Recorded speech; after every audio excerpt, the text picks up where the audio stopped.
Ça fait mal, petit Nayazo Bunda, Azana na Moutoute na Sima, Azo Cascadé, Kankika Miziki Boye, ça fait mal. Passage dans la Oza Mea Culpa. Je sais pas, est-ce que Jordan Koussa dérange? Est-ce qu'il commence à déranger? Nini Oyo Bazo reproché Ngai, na Misala Nangao na Sali. Attends, est-ce qu'il n'y a pas une main noire derrière? Attends, on a mis une lettre. Est-ce que Batriquet, Jordan Tebo, qu'est-ce que c'est? Voilà, je me pose des questions. Est-ce qu'il n'y a pas une main noire derrière? Parce que ça faisait des années où j'étais au Congo. Et je pense que Batoiso comprendre qu'il a changé de langage. On a toujours le message à paix. Je fais de sorte que tout est à la bien. Pourquoi changer de langage? Non. C'est que c'est Sili, au monde romain connu, moi. Bon, on a changé de langage parce qu'on a remis qu'on dit d'internet, c'est moi, maï. On a changé de langage parce que j'ai compris que passer dans là, et ça a qui bien milité. D'accord. Ok. Tu comprends? Il y a que les imbéciles qui ne changent pas. Na tout cas, tout trop. Na bêtise, trop mabakou. Agressivité, britandela et tout. Parce que je suis du genre, où on s'en engagé. Moi, je croyais que je me défendais. Or, côté monsieur sur la bande qui ko tchaba tout mal à l'aise. Bateau baïdi nga baïdi. Dans sa complexité. Dans sa rappel monter ma mabété. Vous en arrêtez. Mais vous avez ça la banzembo. Vous avez avance. Vous avez tapo babenda yo ko apena moi avance. Rien ozo bundana yo mona ki retard na yo banzembo yo moko. Bino bateau boza makasi. Balo ba bateau ba makasi. Ne ba sona bateau ba faiblesse. Siko pourquoi bozela il faut monter yande kolela yo no to sala moi featuring tout ça là. Et j'avoue nandi makango. Vous en arrêtez hein? Bien sûr. Na zone arrêté par rapport ya baninga. Mais le coup là on va prendre la vérité. Oui bon on ko ça ba mona te ba te na ko ça te. So na ko si ba we ba ke no. Ba li ba na avance.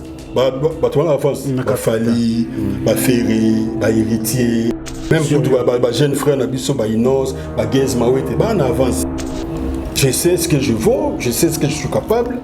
ONG Avenir pour tous. Toujours na likanisi ya kosunga ba Congolais, ba Angolais ya diaspora. Oyo ba vandi na pays étranger. Ba yeli biso service ya import na export. Ozali na kolila yo, ezomi na mboka RDC, Angola, tope Congo Brazzaville. Ekoki kokoma na mboka États-Unis na facilité nyonso. Pe na mikolo mikie. Tokende na lombango na ONG Avenir pour tous. Nos adresses de Kinshasa, tozali na commune ya Lemba na rond-point super, avenue Lunguvu numéro 1. Et bongo na Angola tozwami na Ojawenda juste na Casa Dubai. Et bongo po na likambo etali kolia, okoki kosombela libota oyo ezwami na mboka RDC, Angola, biloko ya kolia nyonso o etekamaka na bamboka oyo totangi. Ndakisa lokola, saki ya fufu, carton ya soso, pe saki ya loso. Na yango, ONG Avenir pour tous, ekokende ko livrer biloko wana na adresse oyo kotinda ya destination ya biloko na yo. Pour plus de précision, tokende na www.easycashinternational.com. Topé na www.avenirpourtouscongo.com. Na bongo, okokuta boutique Easy Cash International, okosomba biloko nyonso o etekamaka na mboka ya Africain, kasi na mboka ya États-Unis. Na bongo, okliquer, o sélectionner, o sali commande na yo, o tie na panier, mbala moko kaka en ligne o passé na paiement. PayPal, carte Visa, Pay Mastercard.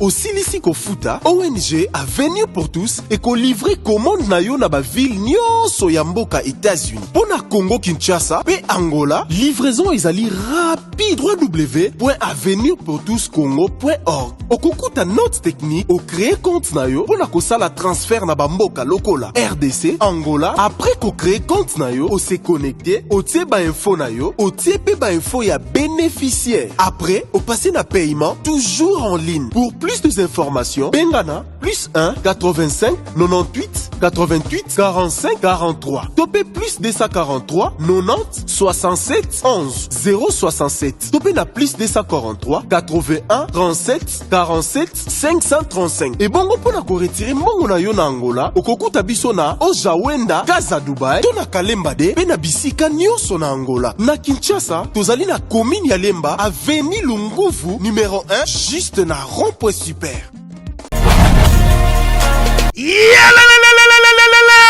Après confinement, déconfinement, réouverture, Yanganda Taba, chez Djongade, Awa, Bokokuta, Biloko Nyonso Bolingaka ya kotumba, lokola ntaba ya kitoko pe elengi, soso ya kotumba, ngulu ya kotumba, poaso ya kotumba. Esengeli koyebake, chez Djongade, bafongolaka kobanda mokolo ya mardi, ti dimanche. Awa nde sika ambiance ezali kolala, adresse ezakaka se moko, chez Djongade, weekend, boza deja ya kosepela, chaque vendredi, bobanda kozwa Suzuki Luzubu, 4x4. Yende muta kosepelisa bino na ndenge ya kosakana te, oza kulia, oza komela, oza kopina. Pe chaque samedi, ekobanda kozala nde CNN, Alligator, na ba artiste mosusu. Bako banda kosepelisa bino na makinu ya defuate na bakunga ya kosakana te. Et puis, chaque dimanche, sombele suka bisanga, nde bokozwa les grands chanteurs. Emile alias de Mingongo, yende muta ko palola awa, boko sentir betue baou différence yena. Malolo.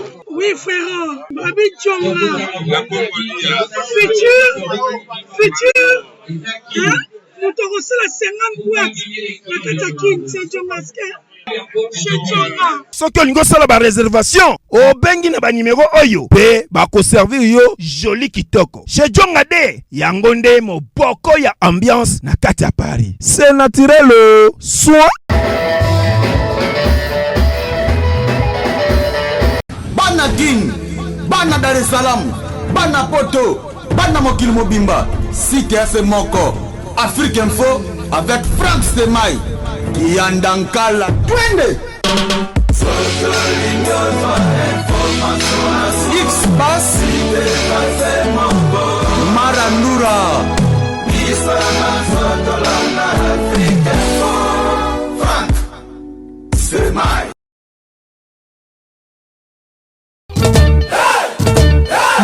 S-Prod présente la star originaire du Congo, le monstre d'amour africain, Félix Wazekwa. Monstre d'amour.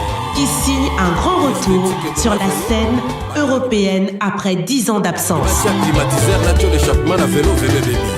Accompagné de son groupe, Cultura Pays Vie, ils seront à l'affiche au Centre culturel de l'Odyssée à Lyon, Pusignan. Où ils promettent d'éblouir le public et de donner un spectacle chorégraphique exceptionnel. Ça va danser. Voilà, excellent, fidèle internaute. Merci pour la confiance et la fidélité. Et grand merci également à tous les amis de Frank Stemai. Nous sommes très heureux de vous savoir nombreux à travers le monde en train de nous suivre avec un réel plaisir. C'est votre émission Culture Info qui commence. Nous allons recevoir l'un des artistes préférés, bien sûr, des mélomanes de Kinshasa. C'est un transfige du groupe Quartier Latin International. Aujourd'hui, ça fait plusieurs années qu'il évolue seul. Il fait donc la carrière à solo. Mais l'artiste qu'on va recevoir aujourd'hui a mis sur le marché des disques cette année, des singles. Le tout premier, c'est Apola Jamais, une chanson dansante. Et puis une autre chanson rumba intitulée La Friandise. Alors l'artiste a Kinshasa pour la promo de ces deux singles. Mais malheureusement, il a été frappé par la commission de censure. Il s'appelle donc Jordan Koussa. C'est avec lui qu'on va tourner cette émission. Il va s'exprimer. Il va donc dire à ses fanatiques quelque chose. Bon, on va clipper Jordan Koussa dans la télévision, la radio et partout. Ici à Kinshasa, l'artiste a été frappé par la commission de censure. On les a suspendus les olégatés. On va savoir c'est quoi la raison. Est-ce qu'il y a eu quelques tableaux dans les clips où ils ont exposé la partie ou bien insanité artiste. On va le savoir sur ce plateau. Mais on va parler également de lui, de ce qu'il fait actuellement ici à Kinshasa. Il est là avec moi. Bonjour Jordan Koussa. Bonjour Franck Stemai. Bienvenue. Hein. Merci. Je vais vous mettre ça dans la c'est un homme de parole. Si, je sais que vous avez un message dans la peau. Je vais trop na kin. Après, je vais aller dans la sous. Non, on appelle now. Donc, je vais bien au bois. Les naïbs, ceux qui me kilent, ils ont le gardé. Ils ont le dépôt, deuxième mois. Si, nous avons encore très longtemps pour ma caméra tellement belé au sala. Ils ont le gardé. Ouais, ça va, ils ont les bandages les cas bien, mais pour l'instant, ils en ont bien fait. Alors, on annonce dans Awa, tout le monde lettre, et pensait dans les médias déposé par la commission de censure, Banzembo soumis les suspendus, bien mentionné avec des détails, au sali Nini. Pourquoi Banzembo est déjà bien du côté promotion, mais après, la suspension de Ngwana, qu'est-ce qui s'est passé? Bon, déjà, pour commencer, on a évité raison Nini au sali que va censurer. Bien sûr, en fait, il nako bandeni eye mbala mo pa nangati. OK. Ngape ba transférer ngango na ba chaîne ya télé où yo lettre komeli bango. Mais ngamo personnellement, je paye la lettre du genre que tes clips vont pas passer machin non. Ngape na Monica Kandenge ba moni linga tindelinga. Ben nakamwe bon, de toute façon, moi je pense que censure ba sala musala bango bien. Peut-être qu'ils ont reproché quelque chose dont j'ignore, je ne sais pas. Donc, on a peut-être acquisé Malamoko sans dire que, non. On a conscient que censure existe et qu'il faut passer la paix comme il faut. Sauf que moi, personnellement, je ne suis pas au courant. Il y a Makambo Eleki et je ne sais pas qu'est-ce qui s'est passé parce que le clip est bien, propre, qualité et tout. Et Banzembo nanga ezana parole moroté o ekoki ko empêcher mutoyo kangona ba na to clip langa tout est nickel. C'est-à-dire que je pris mon temps pour que na sala misala na sali. Ça m'a coûté vraiment de fortune. Je vois mal qu'il va suspendre ngo kaka boye sans cause. Bon comme nga na yebité cause ou celle qui va suspendre Banzembo nanga certainement j'irai voir la commission de censure et parler avec eux comme ça ils vont me dire exactement nini oyo bazo reprocher ngai na misala na ngao na sali et puis na ozonge l'appel sur carabino pour boyer ba raison ezalaki nini avant que na banda ko juger bango na lo ba n'importe quoi pour bazaper batama bomate ce qui va censurer bongo c'est qui pona bango ba moni loko moko oyo et sali que ba empêcher. Est-ce que avant au banda campagne ou promotion ya Banzembo na wana au monaki bango parce que za rendingo en avant ou banda ba diffusion Banzembo na yo na radio tout comme la télé il faut banane par la commission de censure. Est-ce que vous savez que démarche wana? Non, logiquement parlant na yeba été. Alors c'est ça la raison peut-être. Logiquement parlant na yeba quitté parce que ba clip les kaka na yo kananga te que il faut bon moi je pense en fait ndenga na yebi les alaka commission de censure ba koki ko censurer élément ya mutu s'il s'avère que les sanité tu vois par exemple danse moko obscène ou bien tenue moko ya propreté ba koki ko censurer mais nga Nathalie Penza et na zongeli susu na réviser Penza parce que on a lettre na mon André motif exact hein je peux lire objet transmission décision numéro justice consort on a sauté rapidement c'est trop technique portant interdiction de diffusion et de présentation au public des chansons et clips génériques donc Apola jamais et friandises et on entend rumba de l'artiste musicien Jordan Koussa. Mesdames et messieurs, décision mieux identifiée en marge de vous souhaiter bonne réception. Donc motif motif exact. C'est pourquoi je pèse mes mots, j'ai bien dit que censure est l'État. Oui. Censure est l'État. Oui. Je pense pas que Batunet va vienanga Didi Kelo l'inspecteur. Akoko sala likambu kaka na boyebité, c'est-à-dire ayebi. Et déjà, mon vieux Didi Kelo, c'est un petit Jordan Koussa. Nakoya Omonayo, Nayeba Mbano Nanga Ezanini, Nakoya Omonayo, Nayeba, pourquoi vous suspendre les diffusions il y a un clip Nanga? Parce que je ne suis pas au courant. Et ce qui va l'être Oyoté, qui est dans la chaîne, il y a un pété. Donc il ne faut pas dire que nous avons respecté loi ou nous avons la loi. Je ne peux jamais être décis ou c'est impossible. Peut-être qu'il y a plus de gens qui ont le quota, à petit on a depuis suspendat tilelo a manifesté non ça dit que j'ai passé par des gens qui comme verrier mais batongo e ba ozongelanga bazo bisanga exactement te nini o na sali donc par politesse nakoya na bureau na kutana na ye na solola na ye ayebisanga yi pourquoi ba suspendre ngai pour yo moko moni ba komi motif mais à notre connaissance auto yebi que ils ont rendu une procédure ils ont rendu avant banzembo to ba clip comme na média artiste il faut soit soin au Kenya comme on a commission à censure non mais déjà le col en a quitté je pense que il faut avouer ta moitié pardonner donc on a déjà n'a quitté au départ que ça devrait se passer comme ça mais le col là va suspendre. C'est-à-dire que maintenant j'ai le courage d'y aller vers eux et parler avec eux, comme ça et ils vont me dire que tu es suspendu par rapport à ça, ça. À ce moment-là, là on se soumettre à la loi. Là on se soumettre à la loi et parce que on dit passage dans la mea culpa. Hein, ils ont passage monté, je suis passé parce que Jordan non. Ils ont juste mea culpa. Il y a un moment dans l'équipe parce que nga pena kamouke va suspendre Apollo jamais dans la friandise. Je me suis dit, oh, attends, est-ce qu'il n'y a pas une main noire derrière? C'est ça. Je me pose des questions. Maintenant, on a mis une lettre, on a dit, oh, est-ce que Jordan était beau? Qu'est-ce que c'est? Voilà, je me pose des questions. Est-ce qu'il n'y a pas une main noire derrière?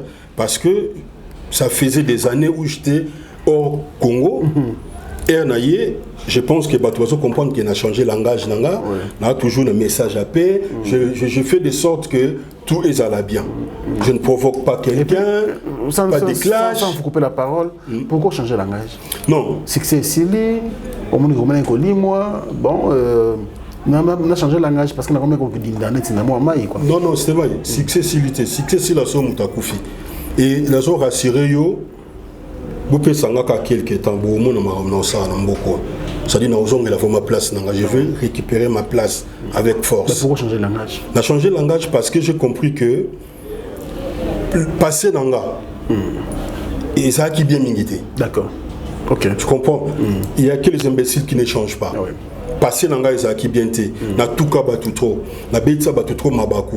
Agressivité britannique là et tout parce que je suis du genre où il y a Osaka Nangate.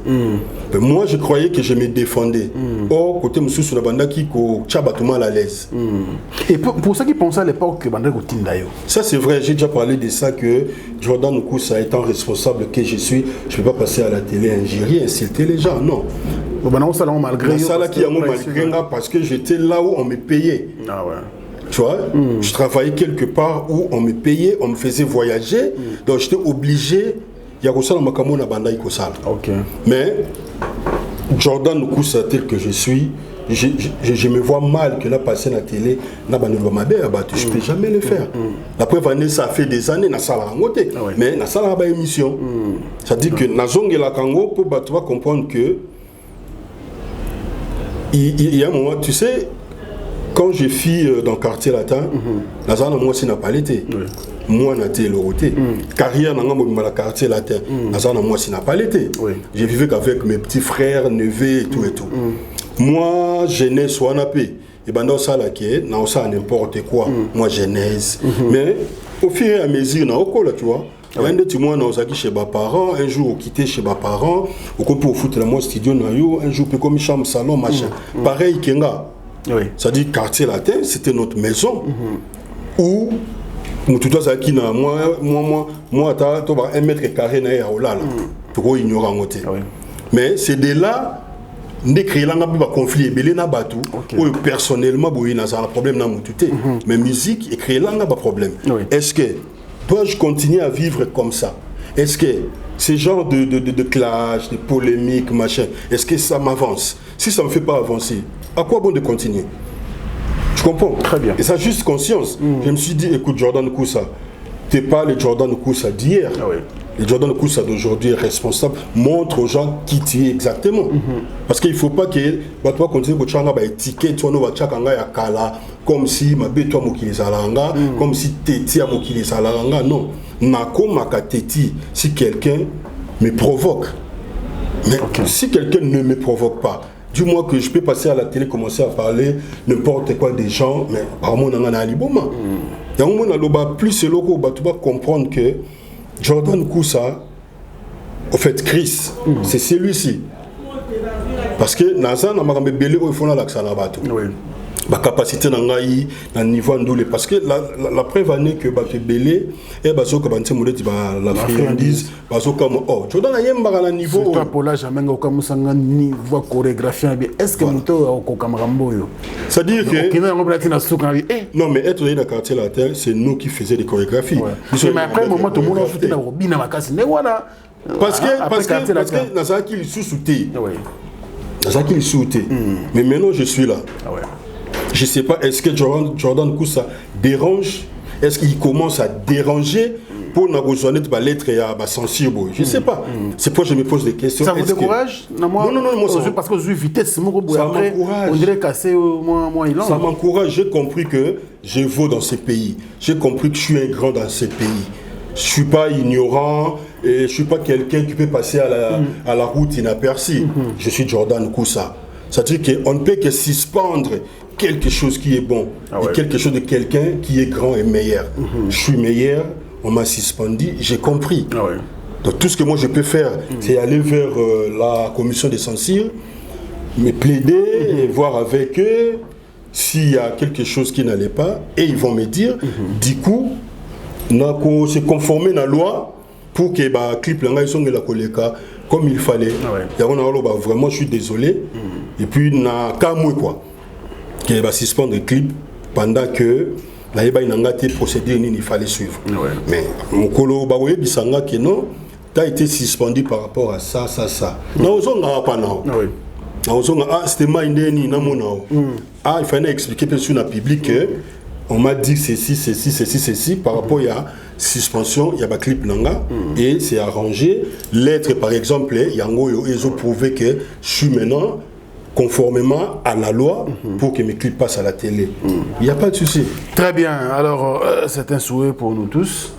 Aucun des mois rapide pour Banzembo Wana, surtout la friandise. Waouh, très beau clip et des très belles mélodies. Merci. Natrela Banzembo. Nani? Natrela Banzembo. Bah toi t'es Banzembo bazalaka pour bayuma ba. Oh, ebele. Banani? Bayuma tout ba vida. Il faut qu'on ait barambo. Tu n'as pas bango depuis quand là? Oh. Zanon. Yo mona isu bayuma nakini. Bayuma vida karatogi artiste faire le groupe de bango mingi. Si ngape la sake mission na concernant moko boy Dorcas Bolokoko. Et na lobianga binanga oh mais fait pas zo lobanga bia donc c'est que tout ça la vision moko. OK. C'est que tout le monde a eloko moko. Mais na yebite ndeni ni faire ya zo lobelango na anglais nini. Benga na lobango na anglais que j'ai compris que même mutu mususu abanda respecter yo mais le là ko finga neyo. Ça dit mutu mususu abanda yo ko somo na musika. Mais aujourd'hui, il peut dire de n'importe quoi sur toi.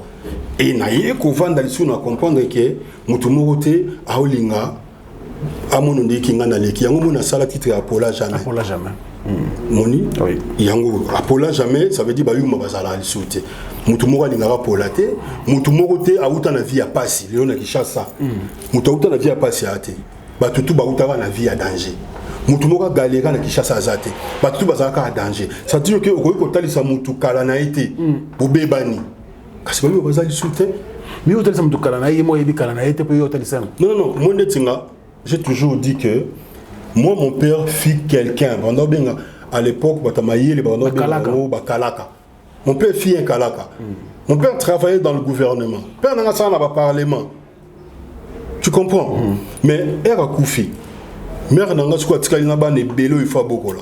Mère n'a pas sali Kwanga, a sali Bilanga. Donc je suis fier de le dire à la télé. Oui. Si quelqu'un me rappelle que mère n'a pas lambara Kwanga, mais oui, n'a pas de Kwanga, maman n'a biso. Mais Léon n'a pas Jordan Koussa. Mais Kalanangé ko rattrapé ngai.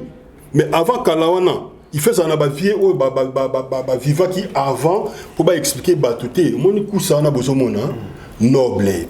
Akoli la famille a bien papa na zaka nambongo. Moi na bandal na ba anebo inda kwa liboso zaka modifier pas na bango. Moi na bandal na ba anebo ba télé zalaka té so na 3 télé na quartier pas na bango ba zalaka na télé. Moi na bandal papa na bango zalaka ba zaka boy. Ndé ba to comprendre. Mais bato ba moninga ikaka après liwa père na ngai. Ba monanga ka ke no amère na bangala ba kwa nga sala ka bilanga tout ça là. Et bon ce qu'on a ignoré ngondeni. Na kondima yango ça fait partie de ma vie. Mais lelo sikoyo ba makamba boye bato wa limundi mangote. Ça dit ba kala wana bato wa limundi mangote. Oh kala mte sala la lelo.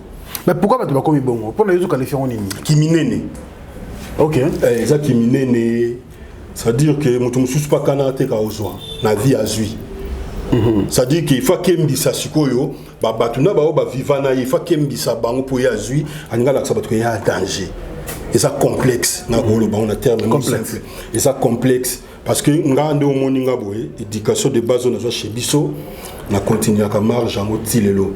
Je vis avec mes miens et avec n'importe qui. Jordan Kousa Zakorgete, Abu Darabatute, Aya Kamabe, Soki Bino Bolekeli na Nenga Mabe. Menga, en tout cas, on embrassera tout le monde, on partagera tout le monde, bateau Bayebi nga Bayebi. Dans sa complexité, dans sa rapé monter Mamabete. Tout ça, obligé de trouver ma question parce qu'il y en a tellement plein. Ok. On a profité pour nous souhaiter Mboshi lui passe à joyeux anniversaire. Ah, Mboshi lui passe à.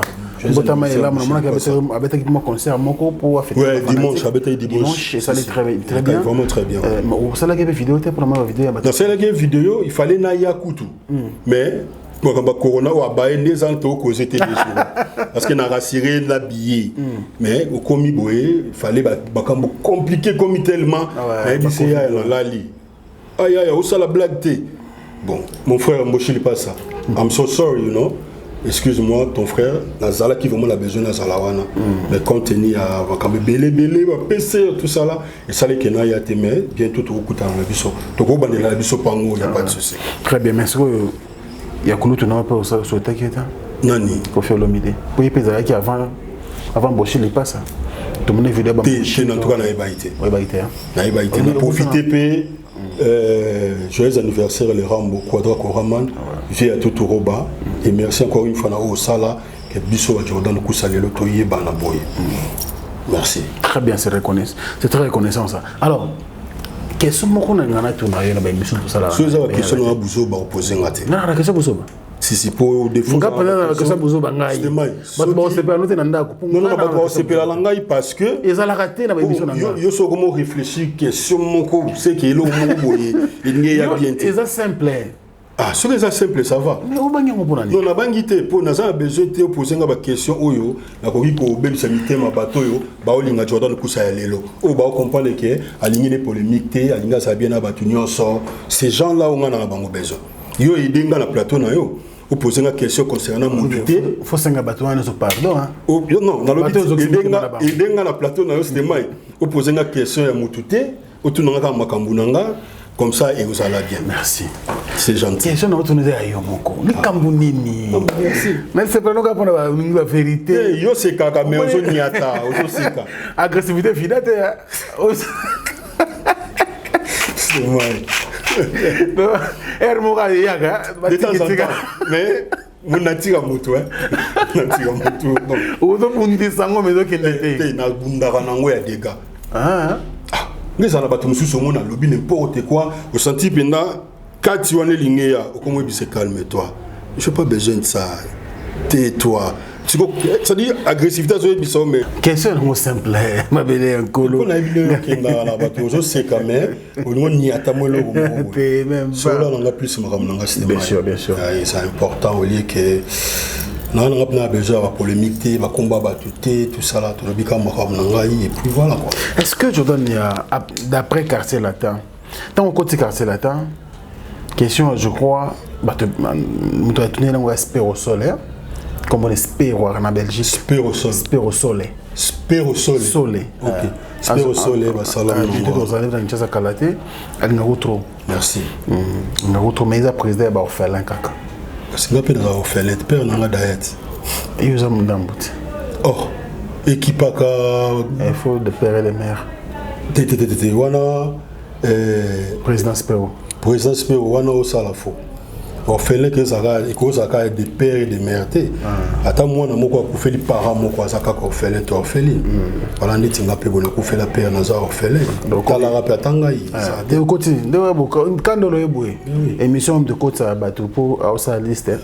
Moi et l'autre. Côte sanga yi président Solé. D'accord. Alors Aïbsema tout na boy.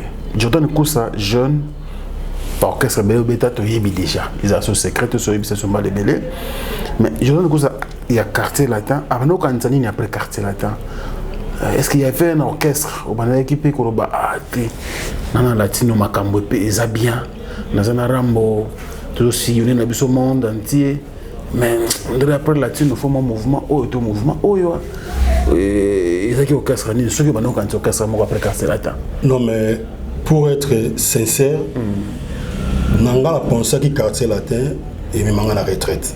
D'accord. Personnellement, parce que les orchestres on a linga qui on a un risque trop la vie pour les vie nanga moko. OK. Vraiment na bandako ko imaginer que quartier latin na OK na oti na bopaka quoi, ti na retraite na solo même na vie nanga tout roba na profiter pe na pesi mbote.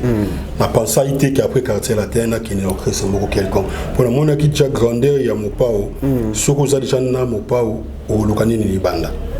OK. Tu comprends? Donc orchestre nous soit Congo ça orchestre moko bien ça makasi mais ngana calculer ça là été mais avant quartier l'attendait avant d'aller au boulot moi comme on a bandalo to bandalo toujours on a big star on a vrai mais on a côté quartier latin on a ba posa nyoso ko ka uzana nango on a pensé que quartier l'attendait na kokota nango pendati na retraite na ngai mais hélas l'homme propose des dispose. Est-ce qu'il y a un péché que tu as dans le quartier latin ou on appelle ailleurs? Parce que quand même, le quartier latin est une retraité. Bon, souris quelque part. Mais quand il faut que tu aies un moment où tu as boulé dans un pays ailleurs, tu as un peu caca. Bon, tu as une salamité. Non, mais c'est moi. Question est bien. Dans le moment où personnellement, tu as boulé. Les sous-orchestres étaient parce que dans l'orchestre na vandi na vivre na mamonamboa ma fouila kombondo et j'ai vite compris que dans l'orchestre tout est pareil.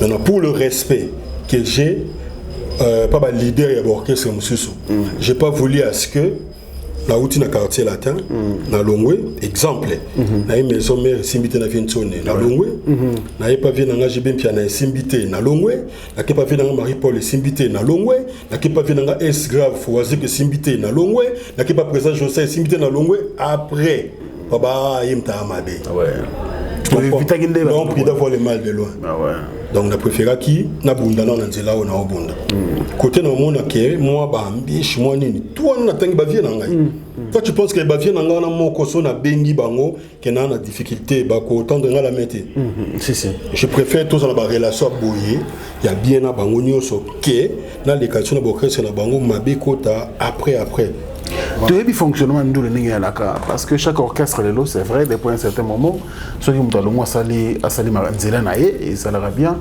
premier album nous ça après quartier la tête comme dans danger de mort très bel album Biso Kabarumba en Kinshasa mais on dirait et là comme ça biso apparemment banga ça l'orchestre non c'était mai tu sais orchestre ça m'a embellé. Il y a un moment je comprends ceux qui babeta là bas sur le groupe d'accompagnement parce que qu'est-ce m'a embellé mais j'ai osé moi j'ai osé 2008 la bêta qui m'ont vite fait oui tant album mimi o yaka na créé yaka peu mouvement mais bien na zongi siko la state calcul na zaki nango ezaki sundenge o ezalaité siège on a tika ki mouvement ezaki na mona mai moko ya musicien ka ya Congo non j'ai pas besoin de ça ezaki na mona mai moko ya musicien ka ya Congo ayebote ça double ya caution on a pesaki OK vous comprenez double ya caution on a pesaki ache je sais pas momi na ye ou bien eloko na moko place wana et comment déjà na moi déséquilibre pour ngai et un peu na commune state na boki funa zonga par contre taper na kutana na ngokuna et ça les cas ka amona mona bendana on mais sembo recrutaka le lo moni pe azo émerger bien ailleurs non mais ndeti Bercy mona par exemple artiste non mais un jour au lobango kutuye na kuna mikomélité azalaki muta recruta qui m'a salanga champion voile ou azali le soliste ya wata na profiter na pesi wata basala a recruta Bercy mona baza ebelé mais natani Bercy parce que à mon avis ça va bien voilà donc c'est ça en fait. Mais les lois nous ont empêchés parce que les lois n'a pas projet. Dès que posa awa, bah fait, c'est vrai, tout ça dans ma période, il y a mesures sanitaires, mesures barrières, mais désolé, Moutoko, la Moukababi, ah bon, on a quand même une bonne musique à Koussa, tout ça, au Souka Wapi. Pour ce vendaka, c'est vrai, il y a des studios, ah, il y a des clips, mais ce qui m'a proposé, moi, concerne au privé, au Sandel. Non, la sola qui m'a cambona assez mogondo. Il y a un déco, il y a Richard Koussa, tout cela qui n'a pas camboyo. Il y a un mouvement parce que qui fait coopération mogoye. Oui. Parce que nous avons raté le 15 awa, le 15 juillet, ça a acquis soirée moko. Tantine moko au Canada, Mouinda, fondation naye à Salisaki tout ça là, nous avons raté on a makambo. Et déjà le 21 octobre, oui. Moi, je suis un prophète. Ouais, prophète. Je suis officiellement. Ok. On a besoin de taper dans la soirée, il y a des balles. Il y a des balles. Si vous avez des balles, vous avez des camarades. Vous avez des balles. Vous avez des friandises, des aquarelles, des pola jamais. Oh, mais attends, moi, je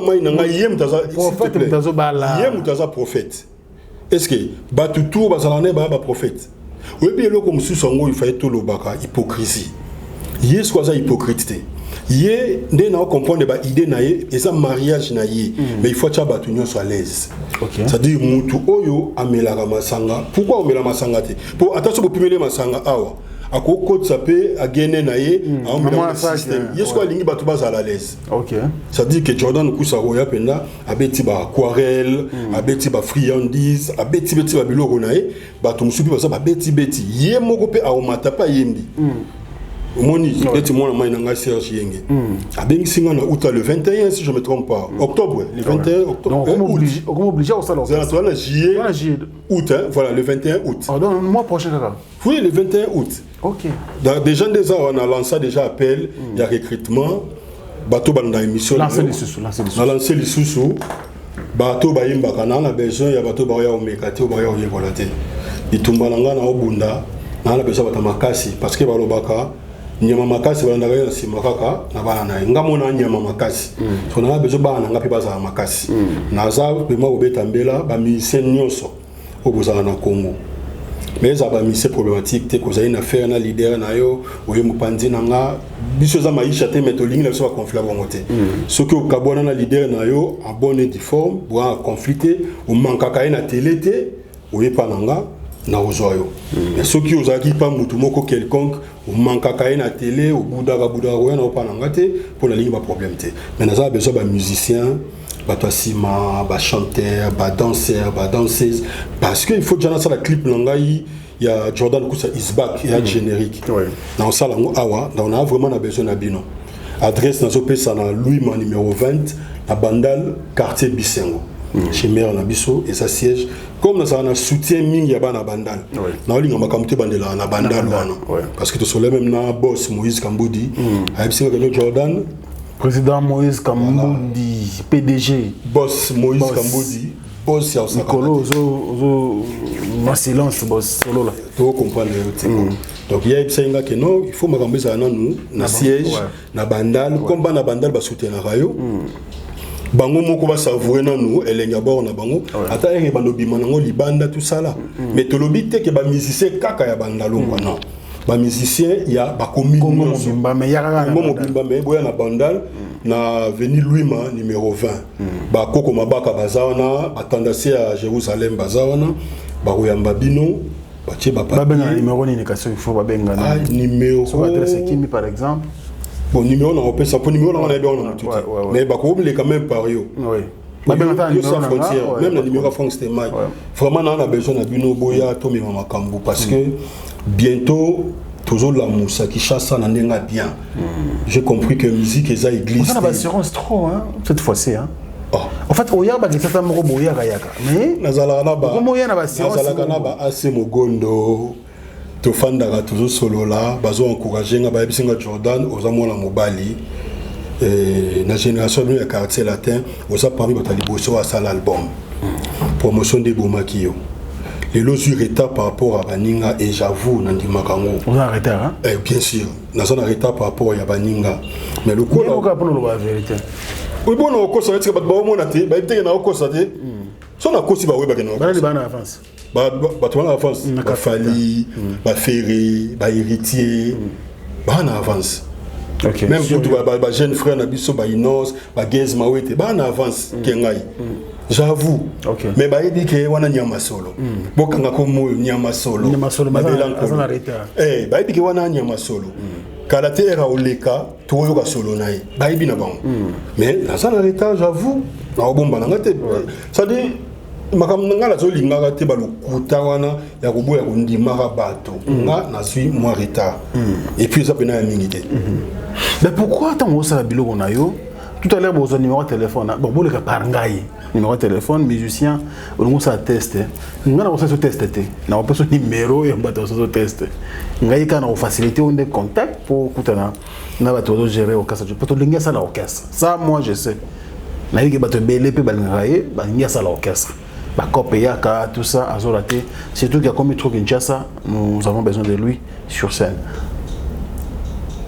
question na tunayo aux en retard mais bani ko sala banzembo ululuka batu bana avance ba ko tshao ta po ba benda yo ko apena moi avance rien ozobunda na yo mona ki retard na yo banzembo yo moko pourquoi parce que je suis un fauve solitaire je suis un guerrier tu sais Jordan Koussao a mis la plateau là-haut c'est pas n'importe qui non mais laisse-moi parler allez-y c'est-à-dire que nga personnellement j'ai toujours dit nazo entretenir ba relation bien avec artiste nyonso Congo mais na étape où nga naza nde na olinga na pusana artiste oyo asana makambo a osepela ke a tenir nga main forte je suis d'accord mais nga personnellement na oya vers mutu tena senga feature mais yo mutu wana ce qu'on mutu malade mtaluka médecin non ba on ba na avance ba yo lukunde bato baza na avance ba yebi qui je suis non ba yo lukosusu na mutu na bangoti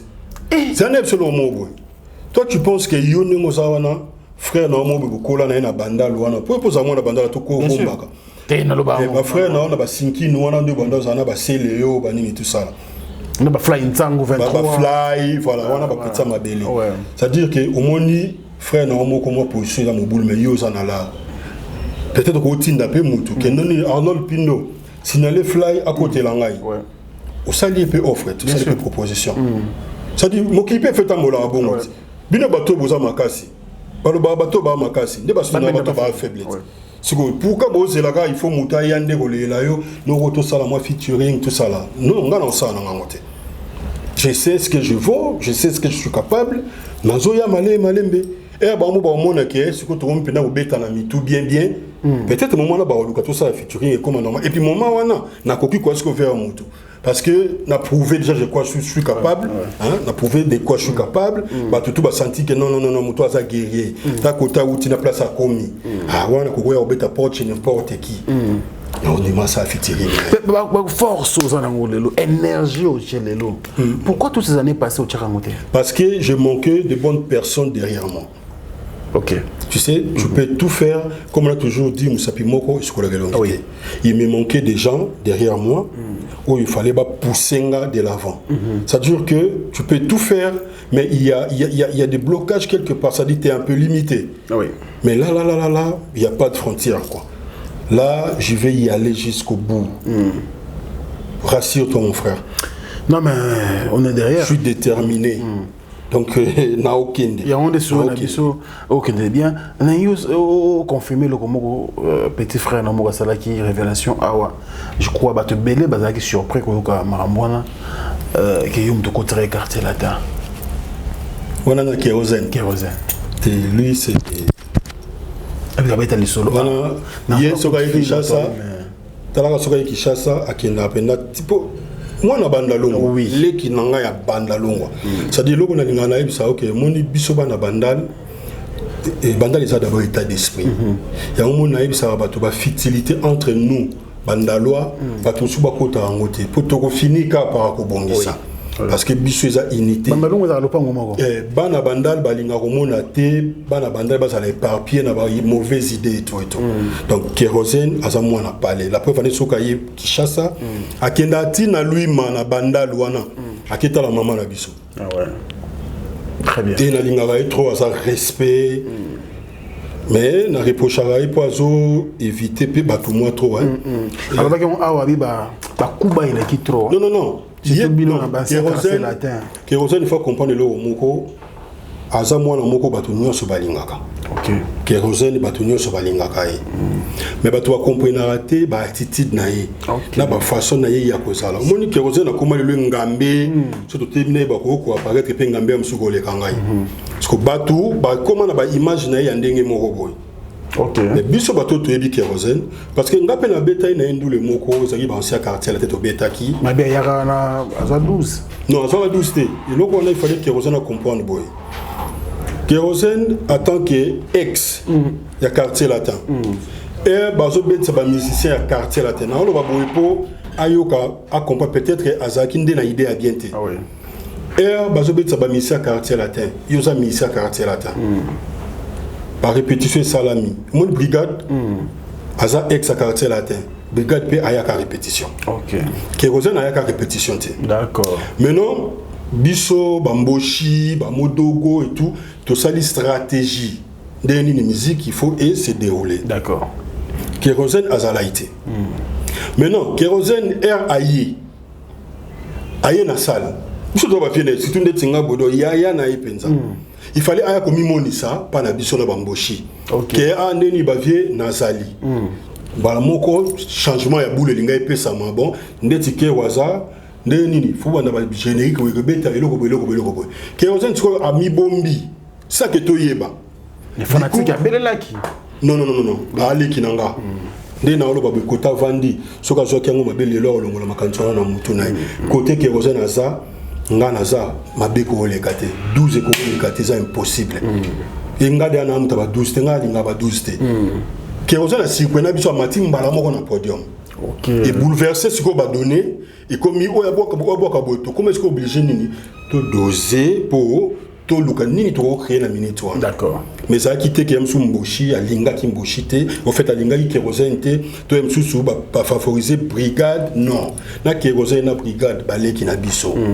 Ndenge to linga brigade ndé to linga Kérosène. Mais avantage la brigade des alay qui a répété qui na biso pendant la séance à la répétition ayaki. Oui. Il y a Kérosène, peut-être il y a boulé qui n'a pas ça la vie on a surprise. Peut-être. Oui. Mais surprise en gros que tomba qui bien te parce que tu y es pas quitté Gaza. Au moins par exemple ndenge mbocha tout ça anniversaire na. Ngai nazamo na moya mbochi. Oui.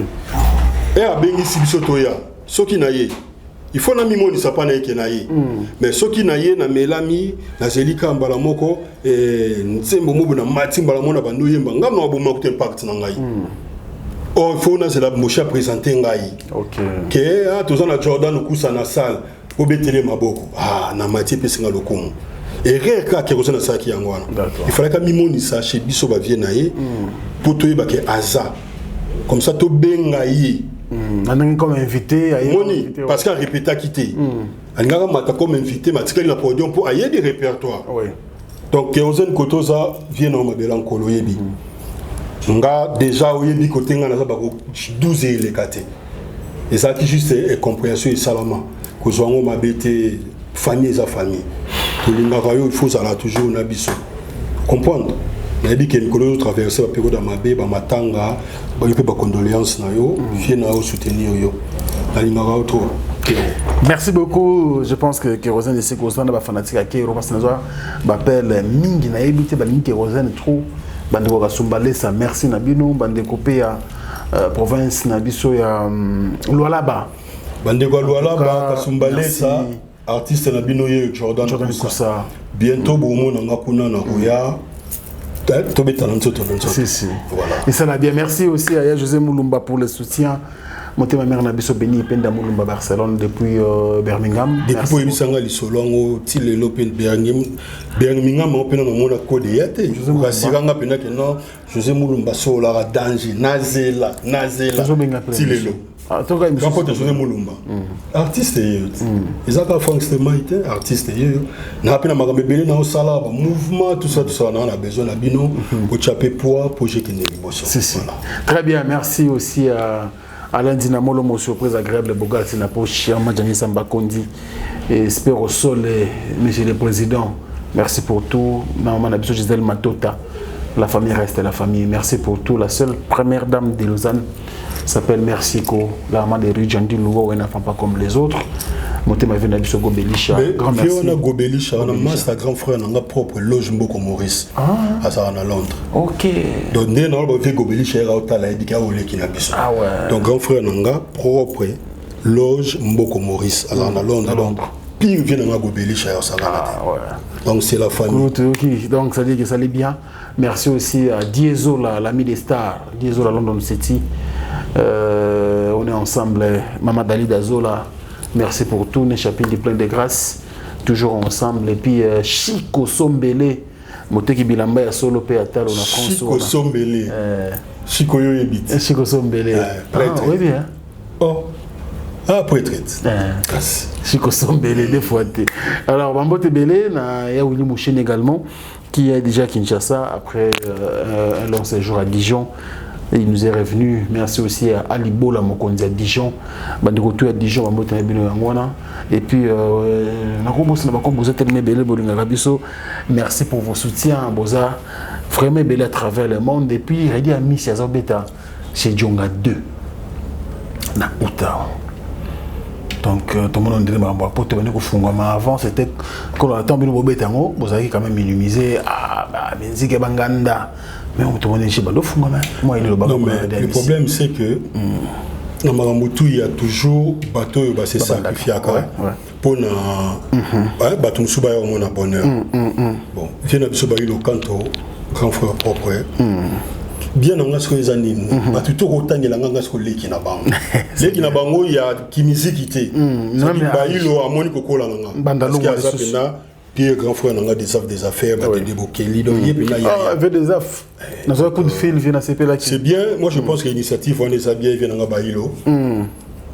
Au Tchad pour bailo ensemble tu représenté bailo a kende ko Tchad jonga poa voilà ils attaquent que jonga ndai ko Tchad bailo poa bailo ke ko Tchad petit na jonga poa vraiment to soutenir initiative na et puis jonga la pese mbote kotaza venanga bailo comme ça makambango sou bien pas tout on minimiser et ba omona que yotsko bailo kanto penza ou beta chez jonga de Valérie le 14 août le 14 août vient sur une azul moyen aucun été pour une d'abattoir au Seigneur très bien merci beaucoup également au boss Djonga Kula Djonga Dende Makambo on a dit que le 14 août France est causé à Gondingana parce que bah il au canto à cause de ces biso pendant que toujours il y a moins de tabac toujours il y a moins de poisson toujours mais les locaux n'engagent kaka bah il au canto avec sa bonne musique à zo agrémenté de ça la biso vraiment bien alors ma belle encore que nous sommes vers la fin le message qui beaucoup plus tôt bah pourquoi banzim biso le sur la télévision pendant que promotion zaki ma casse au début alors raison on peut si biso mo awa non on a pas si raison té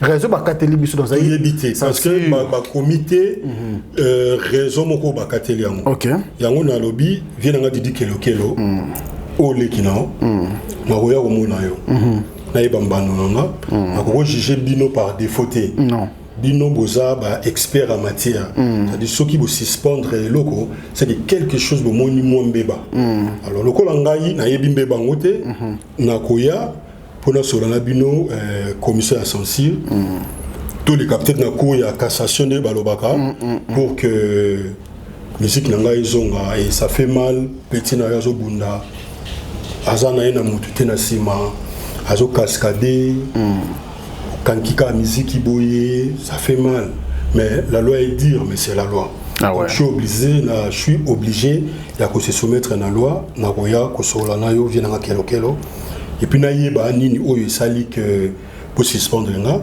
après na ozongi les souffrants pour na kotalisa sous na ba fanatique raison oyo pour empêcher que ba clip nanga et le canal télé. Voilà, joyeux anniversaire à Glody Diasuka, Motema ya Tracy Mbelenga pro petite sœur propre Motema Elamu Et puis, tu as aussi ces émissions où on dirait, moi, message de la tristesse. Dans mon grand frère tout à l'heure. Ouais. On a profité quand on a présenté officiellement ma condoléance na Vienangai Adolphe Dominguez Tata, à père de maman naïe. À travers cette maille, il a eu l'occasion de souhaiter une vive voix. Mais ça n'est suffisant. C'est le programme pour que Nabisona Bastema ait assisté pour un maman à Botibiso. Et déjà, nous sommes artistes. Malgré moi, différentes Nabiso, conflits, guerre, moment de Matanga Boye, Tommy Kausala un peu solidaire. Tu assisté à Nabiso, Tata Mobich, Adolphe Dominguez. Maman zala kaka moko denga père de maman mususa ozala bien que maman li qui maman pour tuba ozala na moment où on a prévu à traverser a vraiment besoin de soutien na biso bande connait la musique to ya to zala nayi pour ezala bien encore une fois vraiment mes condoléances les plus attristés mon Dieu Adolphe Dominguez na habite na golo basuni ko le kaona lobby. Alors c'est la fin de cette émission. Et ceux qui ont parce que le message qui d'abord tu as raison voilà mais c'est normal c'est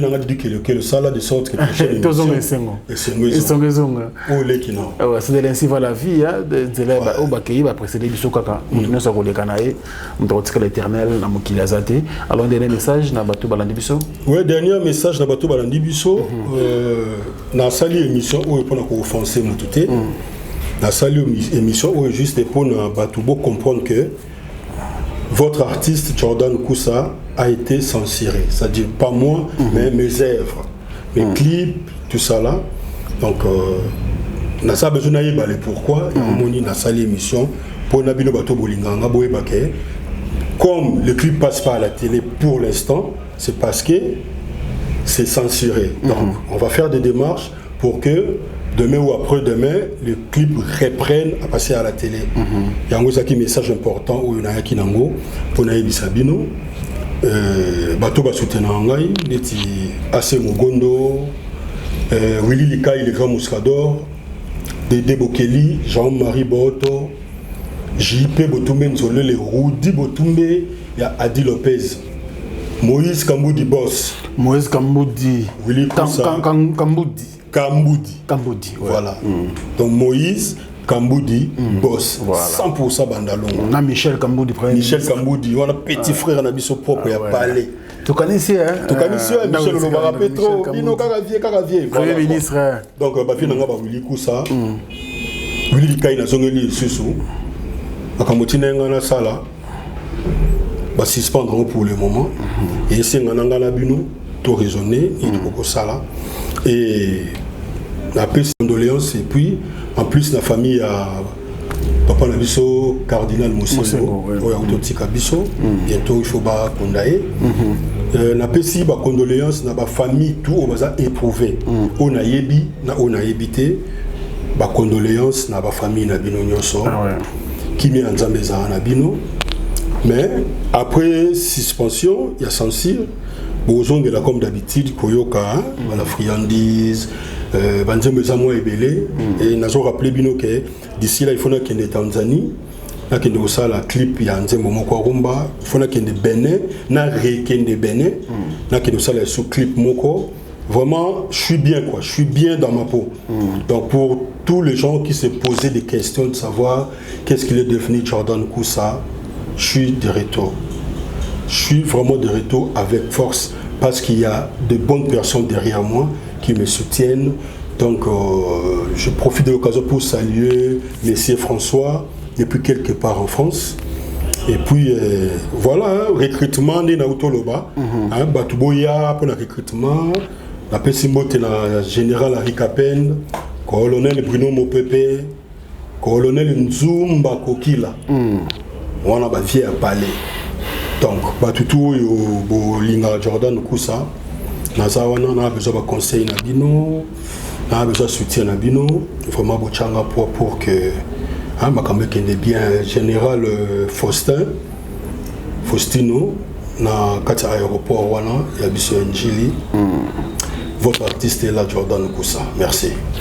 Voilà, c'est donc votre artiste Jordan Koussa Mabele en colo.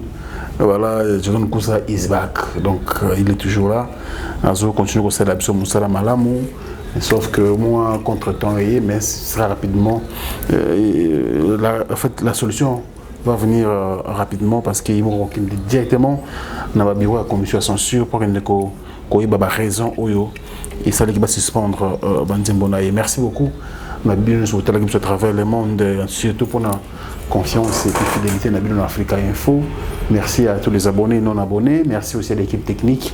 Ozengalina était là, Maïli Sadiki et Chaton Kolo.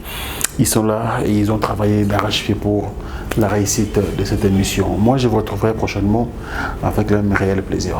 Au revoir.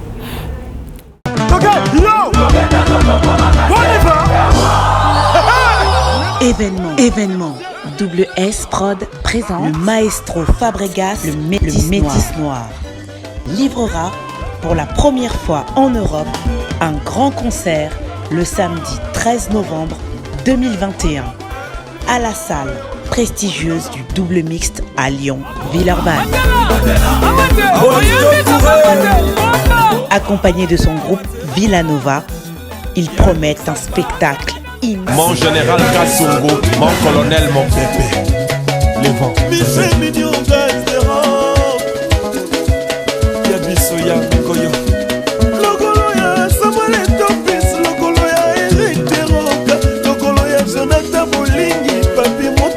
Lodi di garçon.